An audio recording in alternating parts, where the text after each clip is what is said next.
जय सच्चिदानंद। आप सबके भीतर बैठे हुए परमात्मा को अत्यंत भक्ति पूर्वक अभेद भाव से नमस्कार नमस्कार नमस्कार। जय सच्चिदानंद। सभी दुखों का मूल खुद कौन है नहीं पहचाना, उसकी वजह से ही है। इस संसार में कोई व्यक्ति दुख नहीं देती, कोई संयोग दुख नहीं देते, कोई परिस्थिति दुख देने वाली है ही नहीं। खुद की अज्ञानता ही खुद को, उसके वजह से ही खुद को दुख है। और ये नहीं समझने के वजह से, उसके वजह से मुझे ये हो गया, दूसरे को आरोप देते हैं, गुनहगार देखते हैं और नए जन्म के कर्म बांधते हैं। ये दो चीज जानने की जरूरत है। मैं खुद कौन हूँ, करता कौन है। इतनी अज्ञानता के वजह से सब प्रकार के गुनाह हो जाते हैं और कर्म बांध के दूसरा भोग लेना पड़ता है। और ज्ञान जो परिस्थिति पहले दुख देती है, वही ज्ञान, वही परिस्थिति में आत्मज्ञान की जागृति में रहे तो वही परिस्थिति दुखदायी नहीं होगी। लगेगा संयोग है, वियोग होएगा, मैं तो आत्मा हूँ। ये आत्मा की बात सभी धर्म में अंगुली निर्देश किया है, आत्मा जानने जैसा है, आत्मा की प्राप्ति करो। कृष्ण भगवान ने, सहजानंद स्वामी ने, शिव भगवान की बात है शैव धर्म में या जैन धर्म में। और कैसे प्राप्त करना, वो रास्ता तप का, त्याग का, ध्यान का बताया। सही है।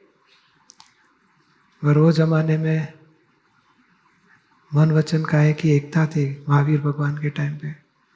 जैसे बाह्याचार था, ऐसे अंतर्भाव था। देह दीक्षा ली तो अंतर्भाव में भी दीक्षा। मेरी वाइफ, मेरा घर, मेरा परिवार अपने आप ही छूट जाता था कि नहीं, अभी मैं साधु हूँ, मेरा कुछ लेना देना नहीं।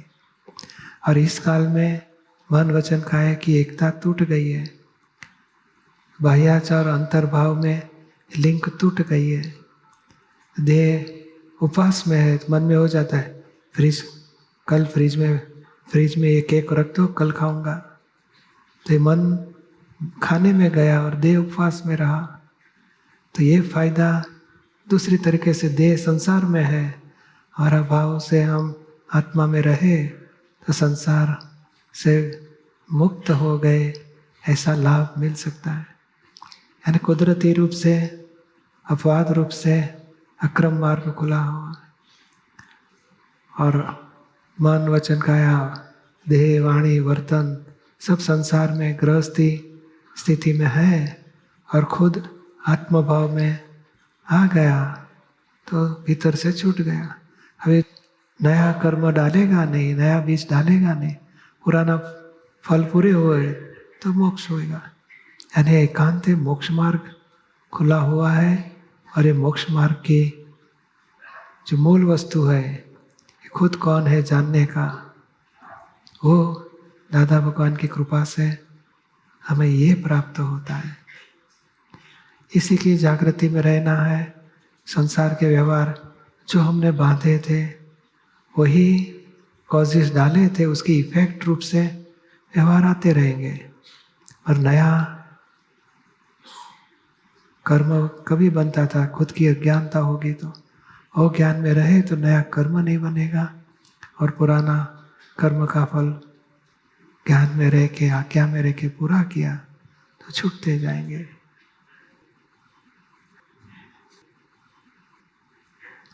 यानी ये कभी कभार रास्ता खुला होता है, अक्रम मार्ग बोला जाता है। जैसे 50 डब्बा इंजन घड़ी डाली है तो दोनों जॉइंट है, एक एक डब्बा को छोटा करो, सामान निकाल के दूसरा डब्बा करते करते 50 डब्बे छोटे हुए तो इंजन का मोक्ष होगा। ये कभी कभार ये रास्ता होता है, इंजन और डब्बे के बीच में घड़ी है, कनेक्शन है, डिस्कनेक्ट कर दो डब्बे रह जाएंगे, इंजन कम हो जाएगा। तो यहाँ कौन सी कड़ी है? तो मैं चंदू हूँ, मैं करता हूँ, हो रहा है उसको मैंने किया मानते हैं, और जो शरीर जो कार्य दिखता है वो मैं हूँ मानते हैं। ये देहाध्यास और कर्ता भाव, उसी से ही कनेक्शन है सारे संसार का। चंदू के साथ सारे संसार का कनेक्शन है।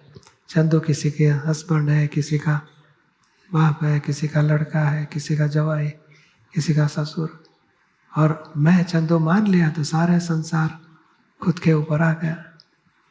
और यहाँ जुदा हो गया, वो चंदू जुदा है, मैं शुद्धात्मा हूँ। तो यही संसार में रहते हुए भी सभी संसारी संबंधों से मुक्त हो गए।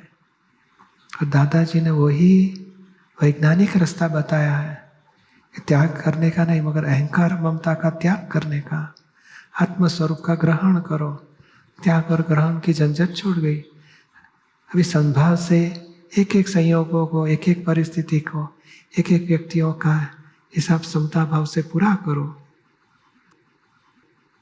तो कर्म से मुक्त होकर मोक्ष होगा। तो शास्त्र में भी बताया है, वेदांत में भी बताया है, पिपली का मार्ग, विहंगी का मार्ग। पिपली का यानी चोटी के जैसे चढ़ते चढ़ते, पहाड़ चढ़ते चढ़ते शिखर तक पहुँचो, और कभी कभार पक्षी के जैसे उड़ के शिखर के ऊपर पहुँच जाओ। विहंगी का मार्ग खुला हुआ है। जैन शास्त्र में बताया क्रमिक मार्ग, तब त्याग ध्यान योग साधना करते करते आत्म साक्षात्कार पाना। और कभी कभार रास्ता खुलता है अक्रमागत मार्ग, कृपा से ही आत्म साक्षात्कार पा लेना।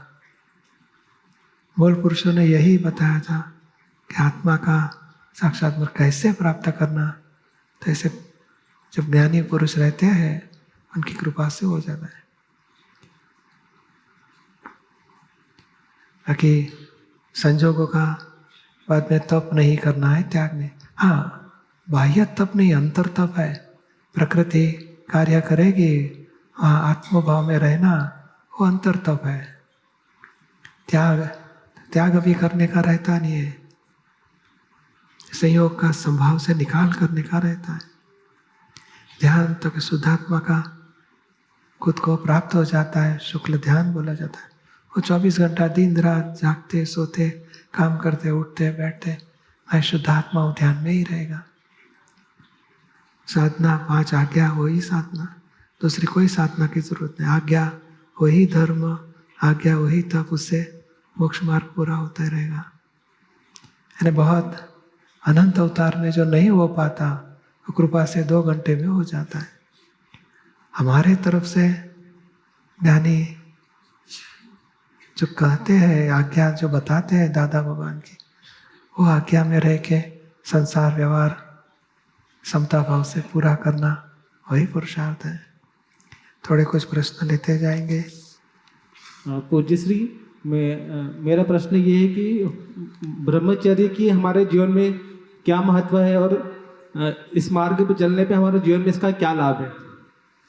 यह महत्व तो क्या है कि ब्रह्मचर्य का रियल मीनिंग है ब्रह्म में चर्या, आत्मा में निरंतर रमणता करना, वो ब्रह्मचर्य है। और व्यवहार में हस्बैंड वाइफ या तो जो शादी करते हैं और ब्रह्मचर्य की समझ से आगे बढ़ते हैं, तो बहुत जीवन में क्लेश कंकास झगड़े खत्म हो जाते हैं। तो ब्रह्मचर्य क्या है कि खुद आत्मा का ज्ञान का अनुभव, स्पष्ट अनुभव तक कब पहुंच सकता है? ब्रह्मचर्य होगा। क्योंकि ब्रह्मचर्य नहीं है तो विषय में चित्तवृत्ति इतनी खत्म हो जाती है, आवरण आ जाते हैं कि आत्मा तक दृष्टि पहुंचने में बहुत बाधाएं आती रहती है। विषय छूटा, विषय विकार से मुक्त हुआ तो चित्तवृत्ति इतनी शुद्ध हो जाती है कि स्पीडी आत्मा का अनुभव तक पहुंच सकता है। और व्यवहार में भी देखे नहीं, अभी 2-4 ऐसे कपल मिले, क्या होता कि बस लड़के की शादी हो गई, अभी 1 साल से हम मुक्त हुए, अभी हम शिविर सत्संग में आते रहेंगे। कितने साल? 25 साल से बंधन था उनको, शादी के वजह से बच्चे हुए, बच्चे को संभालने, बड़ा करना, पढ़ाना लिखाना, 25 साल जिंदगी के और चले गए। अभी फ्री हुए तो जो शादी करते हैं बच्चा है ही नहीं, और DMST हो तो अभी हम दोनों सत्संग में, सेवा में, सत्संग में बहुत टाइम दे सकते हैं, क्योंकि और मेरे जैसे 24 घंटा सत्संग के लिए फ्री रह सकता है, क्योंकि बंधन है ही नहीं। मम्मी पापा वो थे, उनका हिसाब पूरा हुआ, अभी कोई कहने वाला है ही नहीं, क्यों घर पे रात को नहीं आते, सारा दिन भटकते रहते, ऐसे कोई कहने वाला रहा ही नहीं। ब्रह्मचर्य से आत्मा का अनुभव जबरदस्त होता है एक बाजू, और एक बाजू संसार व्यवहार से कितने पजल में से बोझा रहित स्थिति प्राप्त हो जाती है। तो पूज्य श्री हमको ब्रह्मचर्य के मार्ग पे चलने के लिए मतलब उसके लिए हम इसके लिए कौन सा कार्य करें? अभी ये ज्ञान मिला है तो ब्रह्मचर्य की बात कर सकते हैं, क्योंकि आत्मा का सुख मिला तो हम भौतिक सुख, विषय सुख से छूटने की तैयारी कर सकते हैं। बाहर के लोगों को तो ये बात बताने का कोई मतलब ही नहीं है, क्योंकि उस दूसरा सुख का साधन उसके पास है ही नहीं। हमें तो जैसे जलेबी खाएगा तो चाय फीकी लगेगी, ऐसे आत्मा का सुख मिला, अभी भौतिक सुख से हम छूटने के लिए हमारी वृत्ति चालू हो जाती है। और उसके लिए दादाजी ने समझ से प्राप्त ब्रह्मचर्य पार्ट 1, पार्ट 2 बहुत अद्भुत किताब है उनकी स्टडी में लेने का, क्योंकि सच्ची समझ नहीं होने की वजह से विषय विकार के रास्ते पे आदमी चलते रहता है। सच्ची समझ मिल जाती है तो कैसे छूटना, उसकी चाबियाँ मिल जाएगी। पूज्य श्री एक प्रश्न और था कि धर्म क्या है, शुद्ध धर्म क्या होता है? धर्म यानी क्या है? क्रिया वो धर्म नहीं है, क्रिया के पाछे कौन सा भाव है वहाँ धर्म है। 5 लाख रुपया दान दिया, मन में होता है कि फोकट का ये लोग को दान दिया, ये लोग तो आदमी बरोबर नहीं है, तो भाव बिगड़ गए, वो अधर्म हो गया। अरे 5 रुपया भी दान दिया कि मेरे पास 50,000 होता तो मैं भगवान के कार्य में ज़्यादा पैसा दिखता था, तो भीतर में धर्म ध्यान हो गया। क्रिया कोई भी प्रकार की करे, भाव सुधारे तो धर्म ध्यान हो सकता है। और धर्म वही धर्म ध्यान है, बाकी व्यवहार वो क्रिया है, और भाव जागृत पॉजिटिव रहो, शुभ भाव में रहो तो धर्म बोला जाएगा। पूज्य श्री जो व्यवस्थित शक्ति होती है क्या होती है? वो कल समझा देंगे ज्ञान विधि में परसों। जी धन्यवाद। जय सच्चिदानंद। जय सच्चिदानंद। चंद्रप्रभा सोनारे। जय सच्चिदानंद पूज्य श्री। मेरा प्रश्न ये है कि कोई भी काम करने के लिए स्ट्रॉन्ग निश्चय कैसे करे? क्या नाम आपका? चंद्रप्रभा। हाँ बोलिए। स्ट्रॉन्ग निश्चय कैसे करें? जी। काम की इम्पोर्टेंस समझो, महत्वता समझो, और मुझे करना ही पड़ेगा, तो फिर फर्जियात है तो उसको हम सिंसियरली पूरा करना है। स्ट्रॉन्ग निश्चय कभी आएगा? सिंसियरिटी और उसकी महत्वता समझे, अभी पूरा करके ही रहना है, स्ट्रॉन्ग रहने का, तो संजोग भी मिलेंगे और कार्य भी पूरा होके रहेगा। सिर्फ पढ़ाई में भी 2-3 दिन मोटिवेशन की वजह से पढ़ लेते, लेकिन फिर धीरे धीरे करके वो डिसिप्लिन और कंसिस्टेंसी नहीं रह पाती। नहीं रहता है तो वापस हैंडल मारो कि ज़रूरी है, इम्पोर्टेंट है और करना ही पड़ेगा। तो फिर क्यों मोटिवेशन के लिए ज़रूरत क्या है दूसरे किसी के? हमारा ये काम पूरा करना है, वो ध्येय है तो पूरा ही करके रहना है। और यहाँ तक पहुँचे, अभी जो 2-4 साल और बाकी है तो पूरा करेंगे, बाद में सारी लाइफ थोड़ा पढ़ना पड़ेगा, नौकरी परीक्षा देनी पड़ेगी। नहीं, एक हिसाब पूरा करो, हिसाब पूरा करने के लिए जीवन है, और ये आया कर्म तो ये पूरा करेंगे। और ज़रूरत तो है भविष्य के लिए, अच्छी तरह पढ़ाई होगी, कैरियर बनाएंगे, तो लाइफ में भी कुछ प्रॉब्लम्स आ गए तो हम हमारा खुद का रास्ता निकाल सकते हैं, अच्छी तरह पढ़ाई लिखाई होगी तो। और हम कोई भी काम करते हैं, जैसे स्टेज पे परफॉर्म करना या फिर कोई एग्ज़ाम की तैयारी करना हो, तो मन में पहले ही नेगेटिव विचार आ जाता है कि ये हो ही नहीं पाएगा। नहीं है, वो विचार पहले आएगा, बाद में उसको चेंज करो। नहीं, अभी ट्राई तो करने दो, सब लोग कर सकते हैं तो हम क्यों नहीं कर सकेंगे? चलो दादा भगवान से शक्ति मांगो और कार्य पूरा करो, हो जाएगा, अनुभव में आएगा। सिर्फ नेगेटिव विचार आते हैं, उससे कोई अंतराय नहीं आएंगे। हम पॉजिटिव रहे तो विचार चले जाएंगे और हम परफॉर्मेंस पॉजिटिव कर सकेंगे। जय सच्चिदानंद। જય સચ્ચિદાનંદ પૂજ્યશ્રી સરલાના મારો પ્રશ્ન છે કે प्रतिष्ठा के समय कैसे उपयोग में रहना है और कैसी जागृति रखनी है कि संपूर्ण तरह से सिमंदर स्वामी की हम भजना एकाग्रता से करें। वही जो विधि कराएंगे तो विधि में रहना है। उपयोग यानी क्या है? चित्त की एकाग्रता से, और दिल में भावना है समंदर स्वामी की चेतना। प्रत्येक मूर्ति में भाव प्रतिष्ठा हो रही है, उनकी चेतना इसमें उतरे और यहाँ से जितने भी लोग दर्शन करें उनको समंदर स्वामी की आराधना भक्ति का फल मिले, प्रत्यक्ष ज्ञानी मिले। ये भाव प्रतिष्ठा से मूर्ति जीवंत जैसे फल देती है, तो उनकी भक्ति से मोक्ष की लिंक मिले, ऐसी भावना रखने की। समंदर स्वामी की चेतना मूर्ति में उतरे और ये मूर्ति सभी को कल्याणकारी हो जाए, ऐसी भावना रखने की। और जो भी विधियाँ हो रही है उसी में हमारा एकाग्रता से बोलते रहेंगे। 108 बार समंदर स्वामी को नमस्कार होंगे और विधियाँ दूसरी होते रहेगी, सब उपयोग पूर्वक बोलते रहना है। पूज्यश्री एक एक्सपीरियंस शेयर करना है शॉर्ट में। ये उतारे के लिए हमें टेंट में जगह मिली है, बहुत ही अच्छा लगा, बहुत अच्छा सुविधा सेवार्थियों ने किया है। इसके लिए उनके लिए कोटि कोटि उनको नमस्कार कि उन्होंने गरम गरम पानी मिलता है सुबह, अच्छा नाश्ता खाना पीना सब सुविधा है यहाँ। Thank you. जय सच्चिदानंद। इतनी सारी सुविधा होगी तो हमें क्या करने का? खाने के टाइम में खाना मिलता है, सब सुविधा मिलती है, तो हमें क्या करने का? हमें शुद्धात्मा के उपयोग में रहना है। सभी के शुद्धात्मा देखो और जब प्रार्थना करो सभी सेवार्थी को पूरी शक्ति रहे, अच्छी तरह सेवा करे, कोई विघ्न ना आवे, जगत कल्याण की भावना करे। तो ये सब हमारा जब सब सुविधा हमें मिल रही है तो हमें उपयोग में रहने का, शुद्धात्मा का वो पुरुषार्थ में जागृत रहना है। या हमें भी भोजनालय में अभी सेवा मिल गई है, हाँ तो जरूर करना। जय सच्चिदानंद। सच्चिदानंद पूज्यश्री बोलिए। शोभा श्रीवास्तव छिंदवाड़ा से। पूज्यश्री कहते हैं कि जिसने पिछले जन्म में जो कर्म किया था वो इस जन्म में भुगता है, उसके कर्म बनते उस हिसाब से वो डिस्चार्ज होता है।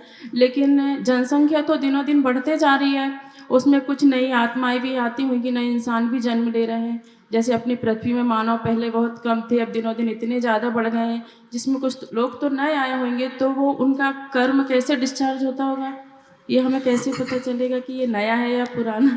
पुराना ही है, कर्म बीज डाला था उसका ही फल आया। मगर आप देखो ना, ये सत्संग में 3000 लोग बैठे हैं तो बाकी किधर कम हुए होंगे क्या? घर पे चेक करे तो होंगे वो लोग जी। ओ भाई ये तो सत्संग में इधर नहीं है, तो गए कहाँ? तो हॉल में।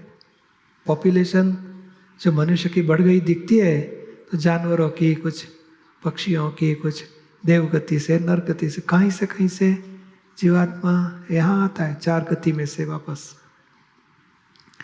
और देख लगता है पॉपुलेशन बढ़ी, बाकी आत्मा बढ़ता भी नहीं संसार में, एक आत्मा घटता भी नहीं। जो है एक आत्मा जब मोक्ष में जाता है, एक आत्मा अव्यवहार राशि में से व्यवहार में आता है। बाकी व्यवहार में जितने आत्मा है वो सब कांस्टेंट है, उतने ही रहते हैं, कम ज़्यादा नहीं होते।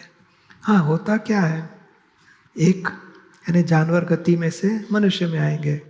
जी, जानवर गति में तो कोई कर्म बंधते नहीं होंगे या पशु पक्षी में, क्योंकि वो लोग तो ऐसा कोई सांसारिक काम नहीं करते हैं। उसमें क्या है कि 2 प्रकार के जानवर, एक नेचुरल डेवलपमेंट है, 1 इंद्रिय से 2 इंद्रिय 3 इंद्रिय चिंपांजी तक, मनुष्य में आने तक उसका कुदरती डेवलपमेंट है।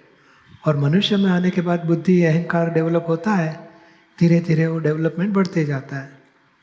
और मनुष्य में आके जब किसी को नुकसान करता है, किसी को दुख देता है, मजा मस्ती करता है, तो ये दुख देने का जो हिसाब बनता है उसका फल जानवर में जाना पड़ेगा। और वो जानवर मनुष्य में गुनाह किया उसके वजह से है, वो नेचुरल डेवलपमेंट वाले अलग है। और ये मनुष्य में से जानवर में भी जाते हैं, हिसाब पूरा करके वापस मनुष्य में भी आते हैं। यानी जानवर जो है वो हमारे आसपास जितने भी गाय भैंस कुत्ते गधे सब मनुष्य में से ही गए, जो मनुष्य के संपर्क में आते हैं वो मनुष्य में से ही गए। जी बोलने का नहीं किसी, एक बार हमारे रिलेटिव नज़दीक आते हैं, हमारे घर में ही खाना खाएंगे, हमारे घर के पास ही सोएंगे और हमारी घर की रक्षा भी करेंगे। जी पूजश्री, मेरे मन में एक भाव आता है, दादाजी का जो ज्ञान है वो गंगा जी की तरह है और निरुमा जी का जो ज्ञान है वो यमुना जी की तरह है, और आप तो हमें साक्षात सरस्वती जैसे मोक्ष का ज्ञान दे रहे हैं। तो ये तीनों नदियाँ मिलके हमारा ये जो ज्ञान का कुंभ लगता है, जैसे प्रयागराज में कुंभ का स्नान करने गए, हमें लगता है कि हम बहुत भाग्यशाली दादा के महात्मा हैं जो ज्ञान कुंभ में स्नान करके अपने मन, चित्त, बुद्धि और अहंकार को अच्छे से नहला के सभी महात्मा और मोक्ष की तैयारी कर रहे हैं, और हम निश्चित रूप से सभी मोक्ष में जाएंगे इस ज्ञान कुंभ से। ऐसा आशीर्वाद दीजिए। बरोबर है। जय सच्चिदानंद। जय सच्चिदानंद। हेलो, बोलो। जय सच्चिदानंद। पूज्य श्री, आपको कोटि कोटि प्रणाम। मेरा नाम अनंत पाटिल। मेरा फाइल 1, फाइल 2 और फाइल 3 तीनों ने 2019 में मैंने ज्ञान लिया, 2021 में मेरे फाइल 2 ने लिया, और 2021 में मेरे फाइल 2 और फाइल 3 ने ज्ञान लिया, 4 ने ज्ञान नहीं लिया। 2018 साल में मेरे फाइल 4 की बेटी की शादी हुई, और 2019 में मैंने ज्ञान लिया था। तो उसके बाद 2020 में बेटी की जब डिलीवरी हुई, तब बेटा पैदा हुआ, तब डॉक्टर ने कहा कि उसका जो शरीर का अवयव है वो अच्छा नहीं निकलेगा, तो वो बम्बई भेज दिया था उधर। तो उसके बाद उसका रिपोर्ट आया, तो फिर मैं बहुत चिंता कर रहा था, बाद मेरे फाइल 2 भी बहुत चिंता कर रही थी, लेकिन मैंने दादा भगवान की याद में रखा, और जब बाद उसका जो खर्चा है उसे हमारे मेहमानों ने किया, और वो सब ठीक हुआ, और जब बच्चा पैदा हुआ तो वो ठीक तरह से निकल गया। ये बहुत ही आनंद हुआ। वो आनंद की वजह से मेरा दिल इतना खुश हुआ कि ऐसे लगा कि उस कोरोना के वक्त में ये जो स्थिति थी वो ठीक हो गई, और 2019 में उसका जन्म हुआ। तो मेरा जो दिल था उसका नाम ऐसे रखो, तो उसका जन्म शिव जयंती के दिन हुआ, और शिव जयंती यश के उसका नाम शिवांश रख गया, शिवांश नाम रख दिएगा। बहुत अच्छा। और 2020 में मार्च महीने में कोरोना स्टार्ट हो गया, और ऐसे वक्त में उसे कोई तकलीफ नहीं हुई, और उसे कोई तकलीफ नहीं हुआ। ये बहुत मुझे आनंद हुआ, यही मेरी बहुत। और अब तक इस बात को बहुत मैंने आपको बताना चाह रहा था, लेकिन उस वक्त मुझे नहीं मिला, तो इस वक्त में बहुत अच्छा लगा। और इस वक्त मुझे ये जो आपका स्वागत का समारोह है उसमें वारकरी का संप्रदाय मुझे मिल गया, और मेरे बेटी के फाइल 3 के बेटी को आपके स्वागत समारोह में स्थान मिला, वो भी मुझे बहुत अच्छा आनंद मिला। ये इसके लिए बहुत बहुत आपको धन्यवाद। और मेरा जो प्रश्न है, ये जो अपना जैन मंदिर वो देरासर, वो जो उसका निर्मित होती है ना, तो उसके लिए ये बोली बोलते हैं, बोली पैसा इकट्ठा किया जाता है, और उसके बाद वो मंदिर बांधते हैं। जैसे अपने त्रिमंदिर में वैसे कुछ होता नहीं है ऐसा बात। तो क्या करना है आपको? नहीं वैसा नहीं, लेकिन ये उधर पैसा इकट्ठा करते हैं, बोली से ही इकट्ठा करते हैं, इसमें तो कोई ऐसी बात नहीं होती है। वो बराबर, उनके लिए बराबर है। हाँ, दादाजी बताते हैं नहीं हम किसी से पैसा मांगे, हाँ ना, वो उसमें अपेक्षा होता है ना, लेकिन उसमें अपेक्षा होता है ना, वो तो बराबर है, सब संसार में ऐसे ही चलते रहेगा। हाँ। ये पैसा यहाँ तो बोली भी नहीं रहती है, आरती के भी पैसे नहीं। बेटा नया लोग को पहले चांस देता आरती का। हाँ। आप आइए, पैसा है कि नहीं, कोई तपास भी पूछने के भी नहीं रखते। और क्योंकि पैसे बात ऐसा है कि किसी के पास नहीं होगा और आप पैसा लिखाओ बोले, कितना दुख होएगा। और दूसरा देता है तो उसकी वाह बोलेंगे, नहीं देता उसको कुछ बाजू पे रख दिया, उसको कितना दुख होगा। किसी को दुख देके हमारा मोक्ष कभी नहीं हो सकता है। तो दादाजी का ये प्रिंसिपल, किसी जीव को दुख नहीं देना है, और कोई भी प्रकार से दुख दिया ना जाए, उसकी जागृति में रहना है हमारे तरफ से। बहुत धन्यवाद। जय सच्चिदानंद।